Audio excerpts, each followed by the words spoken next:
Hello guys, welcome back to our YouTube channel. ഇന്ന് നമ്മുടെ wedding anniversary വ്ലോഗാണ് കേട്ടോ.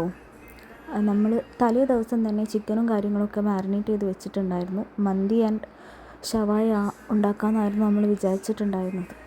Office leave കിട്ടാത്തതുകൊണ്ട് നമ്മൾ തലേ ദിവസം തന്നെ എല്ലാം സെറ്റ് ചെയ്ത് വെച്ചിട്ടുണ്ടായിരുന്നു.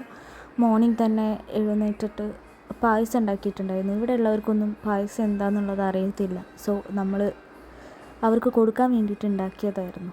ആൻഡ് മന്തി ഷവായി കാര്യങ്ങളൊക്കെ സെറ്റായി. പെട്ടെന്ന് തന്നെ നമ്മൾ കിച്ചൺ ക്ലീൻ ചെയ്യുന്ന പരിപാടിയിലാണ് കേട്ടോ. മന്തിയുടെ വീഡിയോ ഡീറ്റെയിൽഡായിട്ട് യൂട്യൂബ് ചാനലിൽ അപ്ലോഡ് ചെയ്യുന്നുണ്ട്. So please to watch. And cleaning പരിപാടിയിലാണ്. നമ്മുടെ വീടൊന്നും അത്ര നീറ്റല്ല കേട്ടോ, കാരണം വർക്കിന് പോകുന്ന കാരണം തന്നെ. ആൻഡ് ഇത് ഞാൻ ഏട്ടന് വാങ്ങിയിട്ടുള്ള ഗിഫ്റ്റായിരുന്നു. സോ ഗിഫ്റ്റ് കൊടുക്കുന്ന ഒരു കലാപരിപാടിയാണ് ഇവിടെ കാണുന്നത്. ഏട്ടൻ എക്സ്പെക്റ്റ് ചെയ്തിട്ടില്ലായിരുന്നു തോന്നുന്നു. സോ ഒരു സ്മാർട്ട് വാച്ചാണ് ഞാൻ കൊടുത്തിട്ടുണ്ടായിരുന്നത്. എനിക്ക് കിട്ടിയിട്ടുണ്ടായിരുന്നത് ഒരു വലിയ ടെഡി പാണ്ടയായിരുന്നു, ബിഗ് പാണ്ട. ആൻഡ് ഒരു ഡ്രസ്സും ഉണ്ടായിരുന്നു. I was so happy. ഞാൻ എക്സ്പെക്റ്റ് ചെയ്തിട്ടുണ്ടായിരുന്നില്ല. ബിക്കോസ് നമുക്ക് ഇവിടെ നിന്ന് ഇപ്പോൾ ഒന്നിനും ടൈം കിട്ടില്ല. ഈവൻ എന്തെങ്കിലും വാങ്ങാൻ തന്നെ ആണെങ്കിലും പോകാനോ ഒന്നിനും ടൈം കിട്ടാറില്ല. 12 hours നമുക്ക് ഡ്യൂട്ടി തരാറ്. സോ ഭയങ്കര ഹെക്റ്റിക്കാണ് ഷെഡ്യൂൾ.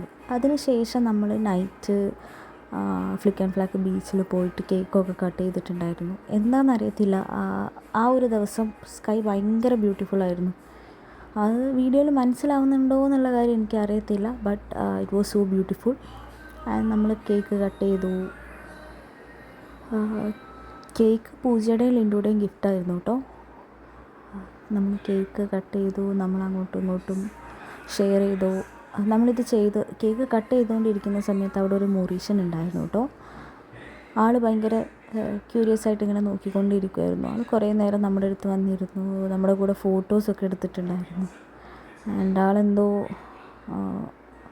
വ്ളോഗ് എന്തോ ചെയ്യുന്ന ആളാണെന്ന് തോന്നുന്നു. ആൾ നമ്മുടെ അടുത്ത് കുറേ വന്നു, ഏട്ടൻ്റെ നമ്പറൊക്കെ വാങ്ങിക്കൊണ്ട് പോയിട്ടുണ്ടായിരുന്നു.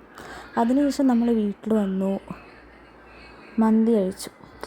നല്ല ടേസ്റ്റ് ഉണ്ടായിരുന്നു. എക്സ്പെക്റ്റ് ചെയ്ത പോലെ ഇല്ല. ഞാൻ അത്ര നന്നാവൊന്നുമില്ല എന്ന് വിചാരിച്ചിട്ടുണ്ടായിരുന്നു, കാരണം ഡ്രൈ ലെമൺ ഒന്നും നമുക്ക് അവൈലബിൾ ആയിരുന്നില്ല. ഫസ്റ്റ് വെഡ്ഡിങ് ആനിവേഴ്സറി ഇത്രയും ബ്യൂട്ടിഫുൾ ആവുമെന്നൊന്നും വിചാരിച്ചിട്ടുണ്ടായിരുന്നില്ല കേട്ടോ. കാരണം എന്താണെന്ന് വെച്ച് കഴിഞ്ഞാൽ നമ്മൾ വീട്ടിലല്ലല്ലോ. പാരൻസുമായിട്ട് ഞാനാണേലും ഏട്ടനാണേലും ഇത്രയും വിട്ട് നിൽക്കാറില്ല. ഇപ്പം 4 മാസത്തോളമായി പാരൻസിനൊക്കെ വിട്ട് ഇവിടെ വന്ന് നിൽക്കാൻ തുടങ്ങിയിട്ട്. So we are not that much used with that. So we have some problems with that. But we are trying to adjust with that. അങ്ങനെ നമ്മുടെ ഫസ്റ്റ് വെഡ്ഡിങ് ആനിവേഴ്സറി കഴിഞ്ഞു.